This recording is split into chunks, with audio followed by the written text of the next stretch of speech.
soporte a nuestros clientes. Y por último, cuánto dependemos de las capacidades digitales, ¿sí?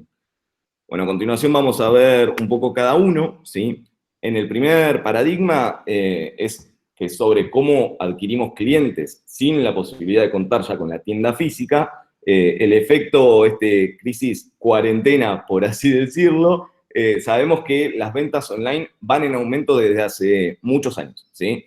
Pero hoy en día, o hasta antes de esto, no llegaban al 11% de las ventas.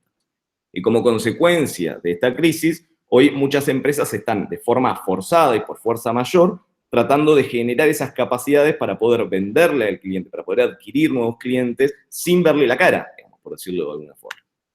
Entonces, nosotros lo que pensamos fue las implicancias que tiene este paradigma y las resumimos con algunas variables, que puede haber más, pero nos enfocamos en algunas que consideramos principales. Por un lado, la necesidad de contar con múltiples canales y una experiencia omnicanal.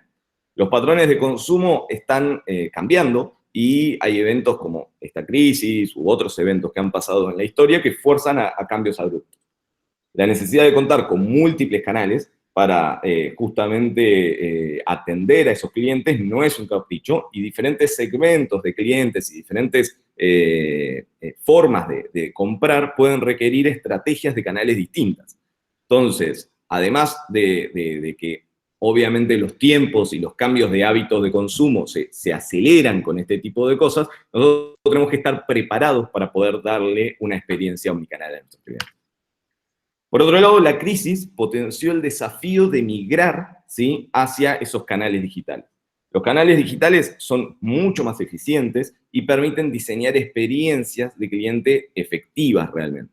Son un canal de adquisición típicamente mucho más barato que uno tradicional, o sea, el que estábamos acostumbrados en marketing tradicional, por decirlo así, y que el gran desafío siempre fue la adopción de estos canales digitales. ¿Sí? La gente que realmente se vuelque a los canales digitales, pero bueno, esta crisis y este coronavirus nos está ayudando a forzar por lo menos a que prueben esos canales digitales. Así que, nada, ¿ustedes consideran que esta crisis está ayudando a eso? Ahí lo dejo como una interrogante como para que piensen y si realmente lo ven reflejado en su negocio también, si pueden aprovechar esta situación para justamente que los clientes prueben transaccionar con ustedes, ya no cara a cara, sino por canales digitales. Y por último, otra variable que es el tema de la importancia de ofrecer una propuesta de valor relevante al cliente, ¿sí? Los canales digitales permiten desplegar toda la potencia de la tecnología, pero la clave es segmentar. O sea, segmentar, manejar bien el timing de la oferta, es decir, cómo llegarle al cliente con la oferta correcta en el momento justo. Siguiendo con el siguiente paradigma, ¿sí?, que habla sobre la atención y cómo le damos soporte a los clientes, hoy es imposible darles un buen servicio sin tecnología. Además que obviamente es más caro el hecho de darle un servicio de atención cara a cara. Ahí tenemos algunos ejemplos, hay modelos de atención, o si hablamos de los modelos de atención de puntos de contacto tradicionales, analógicos, si está bien diseñada la estrategia, que ya sería mucho decir, digamos, pueden funcionar bien, pero son caros. Su dimensionamiento se basa principalmente en un análisis histórico de afluencia y no son prospectivos, es decir, no proyectan, digamos, lo que va a venir. Y no puede predecir tampoco los outliers, o sea, los momentos de pico y demás. Si bien se analiza la historia y eso ayuda a minimizar los gaps, con la tecnología sería mucho más fácil. Otro de las contras que tienen los puntos de contacto analógicos son que son muy difíciles de redimensionarlos en forma ágil. Y acá tenemos un claro ejemplo con el corona. O sea, depende de personas, depende de activos físicos, entonces no podemos rápidamente crecer en ese activo por una cuestión de costos, por una cuestión de velocidad. Y en el cambio, los puntos de contactos digitales sí son diferentes, porque justamente son omnicanales en su mayoría, son flexibles, permiten escalabilidad, digamos, de forma más sencilla, y sobre todo fomentan la autogestión. Educar a las personas a que se autogestionen es clave para nosotros. Y realmente algunos clientes que ya adoptan esa forma, después la prefieren, por lo menos llaman menos. Está bien que en una de las charlas anteriores se hablaba de un tema generacional. Yo creo que cada vez las generaciones más digitales están siendo más partícipes de nuestras transacciones, por decirlo así. Si miramos un poco la evolución de la preferencia de los canales, por ejemplo, acá de un banco, la pregunta es, ¿cómo va a ser el nuevo normal, digamos? ¿Sí? Podemos ver que claramente en el gráfico este de Smart Money se ve una tendencia de que está cayendo la preferencia por la sucursal física. ¿Sí? Ahora, notablemente, también está cayendo la preferencia por canales desktop o web, digamos, por decirlo así. Y si se ve pronunciada la curva de crecimiento y en compensación con las otras, por la preferencia mobile. Para el 2020, ¿cómo va a ser esto? Probablemente el desktop y el mobile el desktop recobre un poco más de vida, el mobile se sigue incrementando, el telefónico algo va a subir seguramente, y la tienda física obviamente se va a ver impactada. Y el tercer paradigma habla un poco más sobre las capacidades digitales, y la verdad que las empresas digitales son, en este caso, las que llevan toda la delantera. Parece que la fórmula del éxito es tecnología más datos, ¿sí? Hay algunas empresas como Alibaba, como Ant Financial, que es justamente el grupo financiero de Alibaba, como Facebook, son hoy de las compañías de mayor capitalización de mercado, junto con Amazon, junto con Apple, Google. O sea, realmente hoy muchos, en algún caso por motus propio y en otro por demanda de los propios consumidores, ¿sí? O sea, están obligados a compararse con este tipo de empresa y con el servicio que dan este tipo de empresas. O las empresas que se llaman GAFA, no sé si lo escucharon nombrar alguna vez, son Google, Amazon, Facebook y Apple. Es como que sientan un estándar con el cual compararse a la hora de analizar capacidades digitales.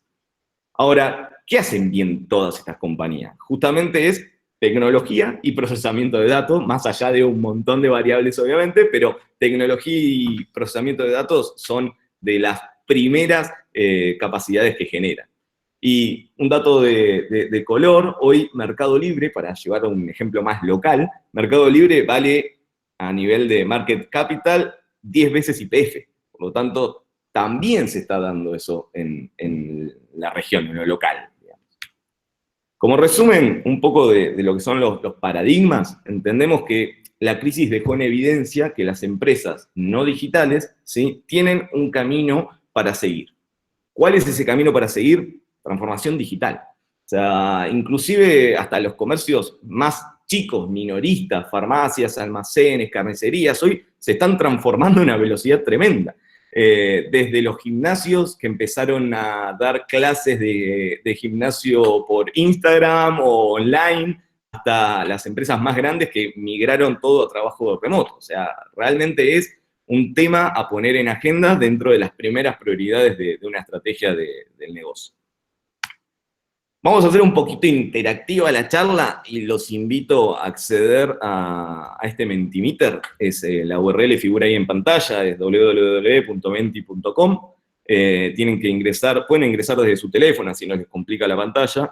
Ingresar el código 525408, que es el que están viendo en pantalla, o directamente leer el código QR y también ingresar el mismo código, 525408. Acá lo que hicimos fue poner 3 preguntitas. Les confieso algo, la primera la tuve que cambiar, porque en la charla, una de las primeras charlas usaron el ejemplo del meme de quién está impulsando en su compañía el tema de la transformación digital, y era una de las preguntas, así que la cambiamos por otra de ¿cuándo piensan que va a terminar la cuarentena? Por lo menos para romper el hielo, y después sí hay 3 preguntitas que tienen que ver con la temática y con cómo sigue la presentación. Yo les voy a ver si les puedo compartir los resultados, como vienen, en vivo. Algunos piensan a fines de mayo, otros durante mayo, otros después de junio, algunos el 12 de abril. Fíjense que, nada, ahí se va notando que esto se va a extender, digamos. ¿Por qué no aprovechamos este tiempo para poder generar esas capacidades digitales, instalarlas en la compañía y que nos queden para el después, digamos, y poder luego aprovechar con este gap que decíamos de aquellos que se van a migrar definitivamente a digital, nuestro negocio. Esto después se los comparto con los resultados que hayan quedado. Pasamos a la siguiente pregunta, que esta pregunta ya sí tiene que ver un poco más con lo que veíamos recién. ¿Cuáles de estos paradigmas que vimos, que son selección de 3, digamos, piensan que va a tener mayor impacto con la crisis? Por un lado tenemos adquirir clientes, por otro lado brindar soporte, y por otro lado capacidades digitales. Lo voy a sacar por el solo hecho de no sesgarlos, pero más o menos cuando pasen unos 30 segundos vuelvo para que vean cómo va. Gracias a todos por interactuar, realmente tener 50 respuestas es un logro. Vamos a volver a ver cómo viene. Bien, capacidades digitales lleva a la delantera. Es cierto, hay que desarrollar capacidades digitales para poder afrontar esta crisis y para poder aprovechar ese gap después, digamos. Brindar soporte, adquirir clientes, también son paradigmas claves.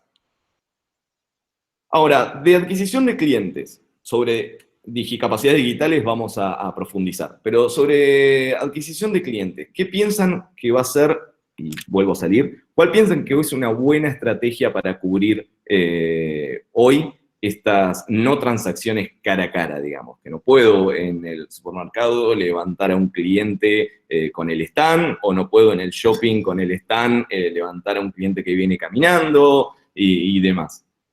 Pueden ser aumentar pauta en TV, radio, aumentar inversión en marketing digital u otros. A ver cómo viene.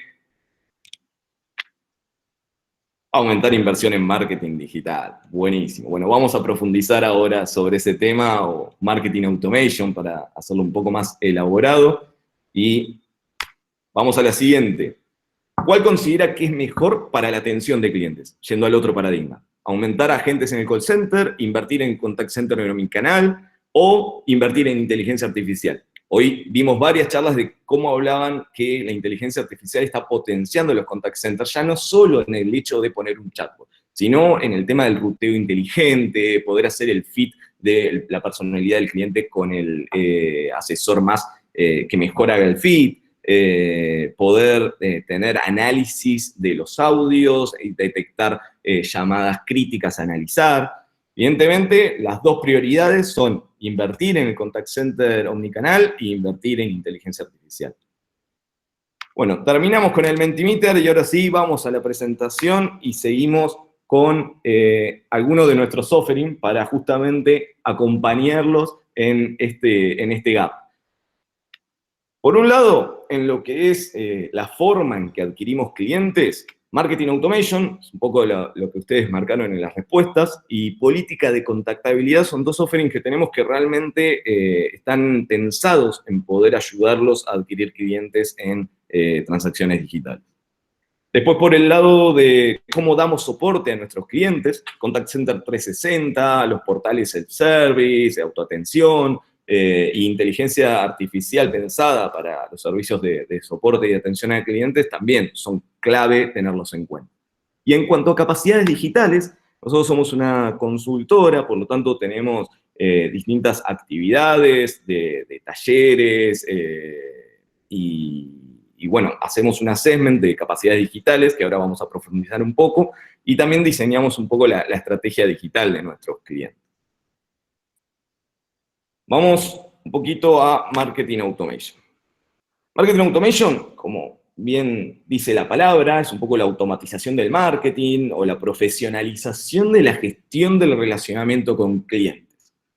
Realmente es una práctica que permite escalar el reach, la capacidad de llegar a los clientes sin perder calidad y sin perder la individualización de las interacciones. Y en muchos casos, hasta ganando esa individualización, esa personalización uno a uno, microsegmentos de los que hablamos muchas veces. Mediante la implementación de herramientas y aplicaciones de metodologías, lo que pueden hacer las compañías es acceder a conectarse con los clientes por múltiples canales, llevándoles a estos mensajes que son realmente relevantes y personalizados. Lo que genera esto es optimizar costos de contacto, por un lado, o sea, la acquisition cost, por decirlo así, y evitar errores y mejorar la experiencia de esos clientes. Diseñar realmente una experiencia para un cliente tiene que ver con esto, con definir un poco los Customer Journey, que seguramente lo habrán escuchado nombrar, y demás. Ahora, Marketing Automation es hacer marketing con dos cosas.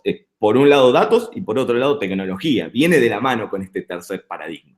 Y no hay otra forma de hacer Marketing Automation si no me baso en datos. O sea, yo puedo tener unas muy lindas campañas, pero si no tengo datos como para poder ejecutar esas campañas, si no estoy capturando datos para poder ejecutar esas campañas correctamente, el éxito no va a tener una curva tan pronunciada, por decirlo así. Ahora, apoyándonos en el ecosistema de Martech, que es justamente el ecosistema de tecnologías para marketing, hoy en día está muy de moda, hay más de 7.000 aplicaciones dando vuelta y viene creciendo año a año un montón, nos permite tomar de ahí herramientas para manejo de datos, para modelos, para campañas, para publicidad display y demás, para poder justamente conocer más a los distintos clientes o por lo menos definir arquetipos de clientes, tipos de clientes a los cuales le queremos hablar de una forma y acercarles una propuesta de valor que les haga sentido. También nos permiten descubrir patrones, capturar ese interés, capturar ese behavior, ese comportamiento de cómo navegan mi sitio, mi aplicación, de cómo realmente interactúan conmigo para poder accionar dependiendo de qué le estoy ofreciendo, digamos. Si le interesa más algo, le interesa más lo otro. Y justamente la clave es poder segmentar, lo vuelvo a decir, y poder accionar en el momento más oportuno para ese cliente. Se habla de que el lead time, digamos, el tiempo de un lead es muy corto, digamos, el interés que tiene una persona es muy corto. Entonces, hay que accionar lo antes posible cuando esa persona realmente está interesada en el producto. Otro offering que tenemos es la política de contactabilidad. Y esto nos ayuda a ordenar un poco lo anterior. Digamos. Hoy cuentan con una política de contactabilidad que los ayude un poco a ordenar esas comunicaciones. O pregunto, ¿el contenido de sus envíos realmente consideran que es relevante para toda la audiencia? ¿Le están llegando a muchos clientes o al mismo cliente con más de un correo por día? ¿Le están mandando el mismo mail a Juancito que tiene 18 años y a Pedro que tiene 65? ¿O realmente estamos segmentando esa comunicación? Bueno, justamente la política de contactabilidad nos permite priorizar los envíos en función de los objetivos de negocio, ordenar y automatizar un poco los procesos internos, y el hecho de contar con herramientas de tecnología y demás nos permite automatizar esa política. Entonces, realmente podemos planificar mejor, podemos generar una mayor eficiencia de las campañas, y obviamente mejorar en los resultados y en la performance de esas campañas. Siempre hay que evitar la sobrecontactabilidad, se dice. Pero también hay que evitar la subcontactabilidad. O sea, las dos nos generan pérdida de oportunidades que se traducen en pérdida de plata, por decirlo así. Tanto si hago menos envíos de los que debería hacer, porque obviamente voy a tener menos oportunidades, como que si hago más envíos de lo que debería hacer. Porque la gente se cansa, los ve como menos relevante y me empiezan a leer menos, por decirlo así. Por más que algunos no se suscriban, pero es fácil marcar como leído el correo o marcar la notificación como leída sin darle realmente la importancia que se merece. Y también nos sirve esta política como para poder definir un gobierno claro de la gestión de campañas, ¿sí?, entre los diferentes departamentos. O sea, nosotros no vemos una contactabilidad solo en el área de marketing, la vemos en toda la empresa, ¿sí?, desde el principio, desde la adquisición, pasando por las ventas, pasando por la conversión en sí, por el desarrollo de clientes, hasta llegar a un modelo más de retención, fidelización, de servicio de soporte. Todos mandan comunicaciones. ¿Cómo hacemos para priorizarlos y no cansar al cliente?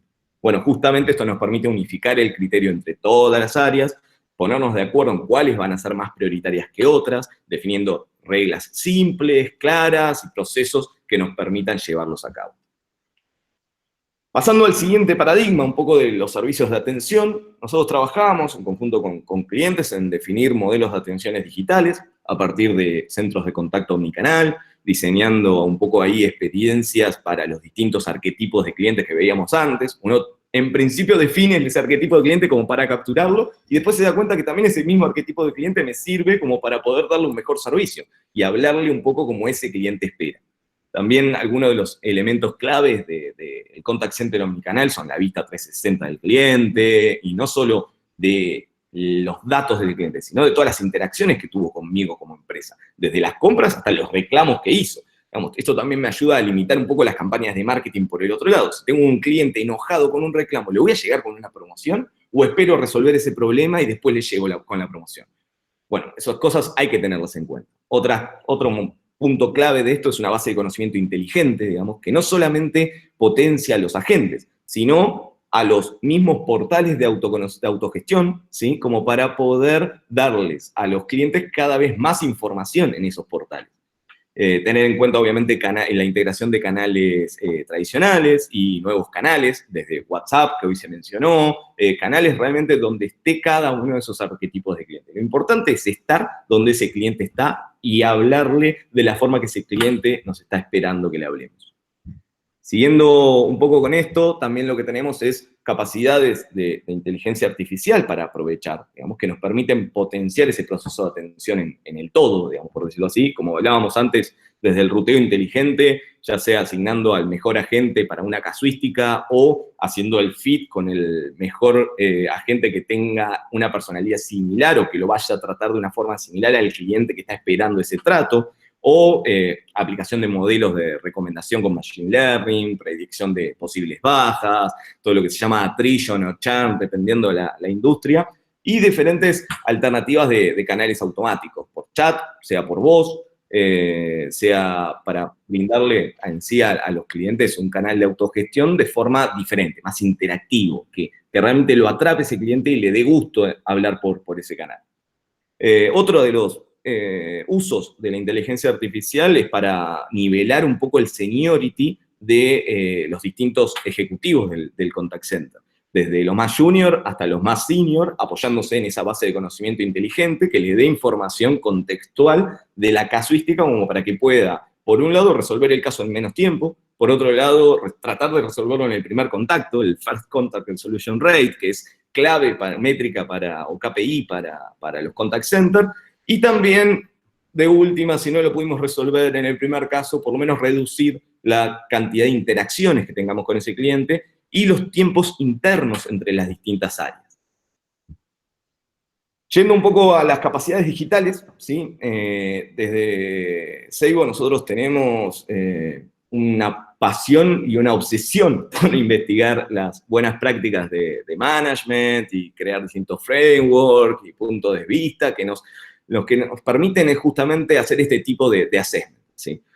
Ahí como vemos a la derecha en el gráfico hay un ejemplo de un assessment posible sobre capacidades digitales. Nosotros armamos un framework basándonos en varios papers y diferentes publicaciones, no sé, de McKinsey, de Apple, de MIT, de la industria 4.0 de Alemania, de Cultura Digital de Ochoa, PSG, Deloitte, IBM, bueno, así múltiples papers. Y creamos finalmente este modelo en el cual agrupamos esas capacidades digitales en 5 dimensiones que son clave. Por un lado, foco en el cliente, por otro lado, operar simple, por otro lado, automatización de los procesos clave, ¿sí? Para justamente reducir costos. Estilo ágil y rápido de trabajo es otra de las dimensiones. Nosotros necesitamos poder tener la capacidad de adaptarnos rápidamente, la velocidad con la cual nos adaptamos es clave. Y, obviamente, datos para crear valor, ¿sí? Estas capacidades, en cada una de las dimensiones, lo que le permiten a las empresas es justamente crear modelos de negocios disruptivos y curvas de crecimiento exponencial. En conjunto con algunos clientes y con distintos roles de ese cliente, lo que hacemos es elaborar un assessment, ¿sí? Sobre estas capacidades digitales, identificamos algunos gaps, como se ve un poco acá en la pantalla, comparamos con una empresa local, comparamos con una empresa world class y obviamente las propias capacidades de ese cliente, sin dar nombres de las empresas con las que comparamos, y proponemos ahí un plan de acción para mejorar cada una.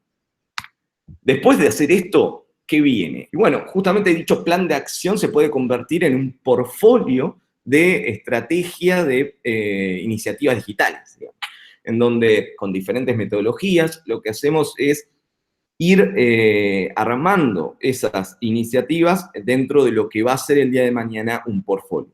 Nosotros solemos descreer por completo de lo que es el gran proyecto de transformación digital de 2, 3 años. Lo que hacemos es abonar más al concepto de building blocks, digamos, de pequeñas piecitas de Lego que se van encastrando entre sí, que van generando capacidades en la compañía, en las mismas personas que lideran la compañía, y activos que se van a ir encastrando luego con las otras iniciativas. Ahí realmente consideramos que esa es la forma de lograr la transformación del negocio, ¿sí? Entonces, por un lado, con el assessment lo que hacemos es identificar esas iniciativas que consideramos core para poder cubrir esos gaps, y lo que hacemos es bajarlas a detalle, ¿sí? Incluyendo capacidades actuales, incluyendo obstáculos y barreras que creemos que puede tener la compañía para implementarlas, beneficios para la empresa, pero también beneficios para el cliente final, digamos, cosa de poder apalancarnos en eso, y armamos un roadmap tentativo de ejecución con un análisis un poco más de qué capacidades digitales está potenciando esta iniciativa y entendiendo un poco la alineación que tiene con la estrategia de la empresa como un todo. Así lo que hacemos es analizar después esta iniciativa en un cuadro clásico de impacto versus costo, digamos, impacto, beneficios para el negocio, y un costo, riesgo, dificultad de implementación que pueda llegar a tener esa iniciativa. Para así darle a los clientes la posibilidad de elegir las balas correctas. Sabemos que no todos tienen todas las balas como para poder implementar año a año. Entonces, elegir las balas correctas que generen en algunos casos quick wins y en otros casos estrategias más disruptivas. Bueno, esto es un poquito la presentación de Seibo. Les dejo también un QR como para que puedan acceder a una landing donde descargar esta presentación. De todas formas, esto lo habíamos preparado antes. Ya sabemos que Ale va a estar subiendo esta presentación al SEM. Así que les agradezco un montón el tiempo y dejo abierto el espacio para consultas. Gracias, David. Acá me llega una pregunta, hay muchas que ya has ido contestando, te leo esta, dice, ¿cuáles son los paradigmas del viejo normal impactados por la crisis actual? Bien, buenísima pregunta. Bueno, justamente hay un montón de paradigmas, nosotros identificamos esos 3. Consideramos que las transacciones cara a cara en lo que es adquisición de clientes se van a ver impactadas. Consideramos que la forma de atender al cliente en la sucursal, la forma de atender al cliente por teléfono y demás se va a ver impactado por la crisis. Y un poco esto de las capacidades digitales que no tenemos aún. Como tenemos que ponerle foco para hoy, con esta crisis y con este momento forzado, poder desarrollarla rápidamente para hacerle frente a esa situación. Bueno, ahora te leo, Pablo. Dice, el nuevo normal se instala a partir de una crisis con las herramientas tecnológicas y digitales ya disponibles. Pero puede haber 2 barreras que hay que tener en cuenta que no estén a la altura y pueden generar un fracaso en este nuevo estándar. 1. Las capacidades digitales de las fuerzas de venta con trayectoria que pueden ser inferiores a las de nuestros clientes. O 2, las capacidades de distribución físicas que no tienen la infraestructura ni la agilidad. ¿Cómo balancear esta situación? Totalmente, totalmente de acuerdo. Hay que tener foco, obviamente, en la infraestructura que vayamos a tener para poder darle sustento a las nuevas transacciones digitales y también volcarse un poco a los nuevos paradigmas, el cloud y demás, que nos permite justamente, nosotros trabajamos con muchas herramientas de marketing automation o de contact center que son 100% cloud y variabiliza el costo de ese uso. Los famosos SaaS, Software as a Services, que en donde me permite justamente variabilizar un poco ese costo. Ok. Otros preguntan, ¿cómo puede ayudar el marketing automatizado a mejorar la adquisición de clientes? ¿Cuáles son los beneficios de tener una política de contactabilidad? No sé si esto habías respondido. Buenísimo. Bueno, en cuanto al marketing automation, hay, por un lado era como decíamos antes, para hacer marketing automation necesitamos datos y tecnología.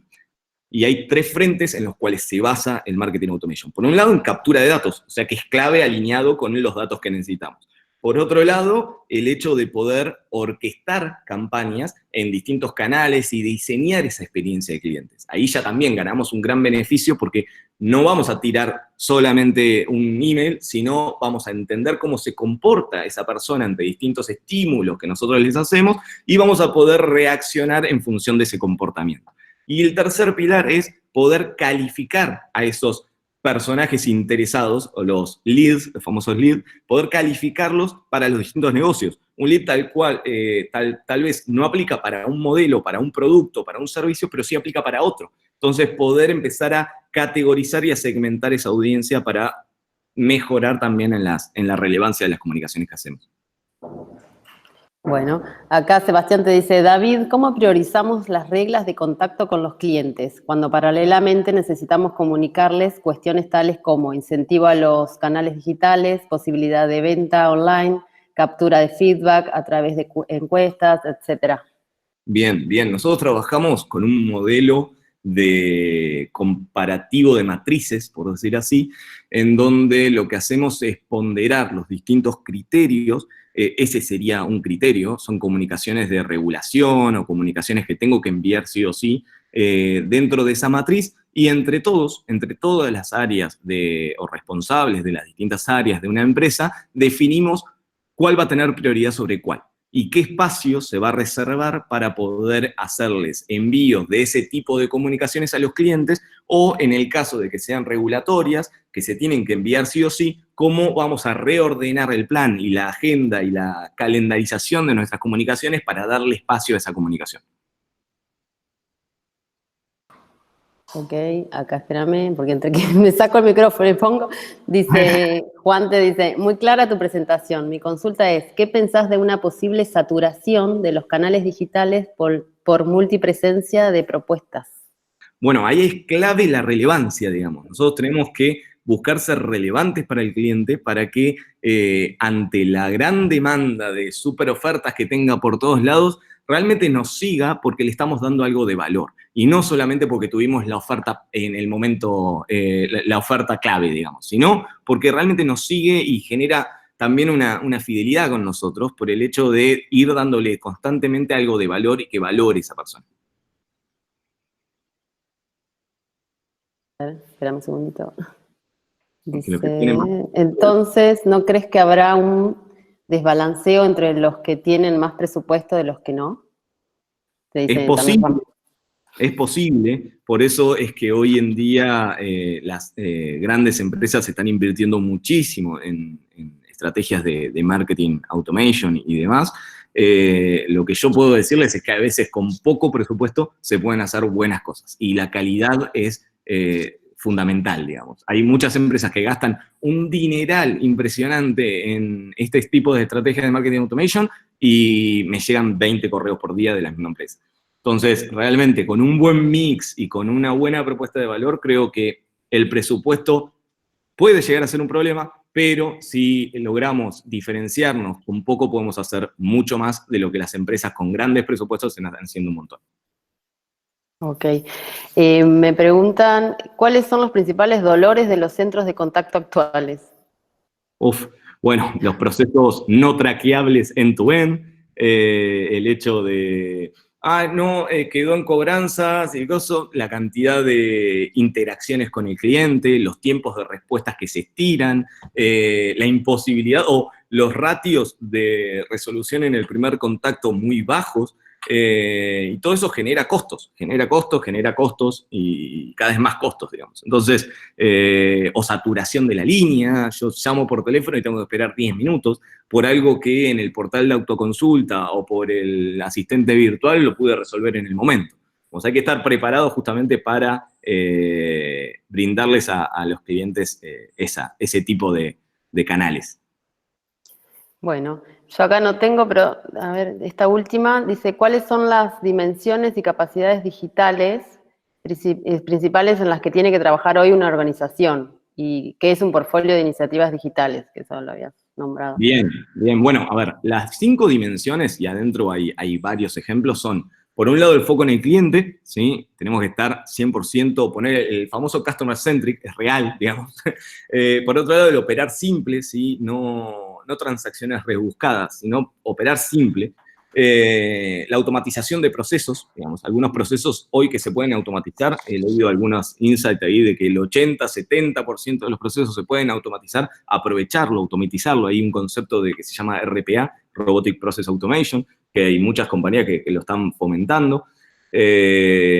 Por otro lado, otra de las dimensiones es el estilo ágil y rápido de trabajo. Esto es para poder ganar en velocidad a adaptarnos, ¿sí? A los cambios del ambiente. Digamos. Si nosotros somos una empresa ágil, nos podemos adaptar rápidamente a las nuevas demandas de los consumidores. Y por último, los datos para crear valor. Todo lo que hagamos tiene que dejarnos datos, ¿sí? Para poder, ya sea segmentar al cliente, para poder entender mejor a ese cliente, para poder entender cómo funcionan los procesos, es como basarnos en el proceso de mejora continua teniendo la posibilidad de medir todo el tiempo.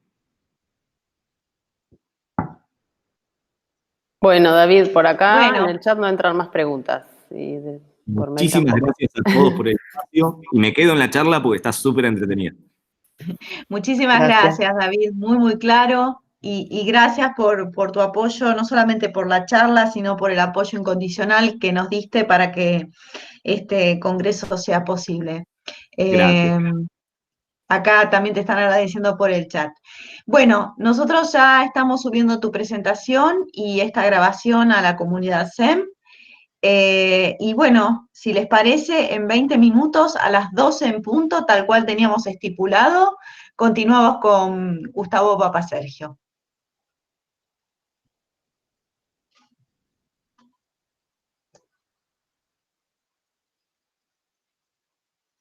Les pido por favor que recuerden apagar las cámaras porque consumen mucho streaming, o streaming no, ancho de banda. Entonces, lo ideal sería que todos tengamos las cámaras apagadas. Gracias.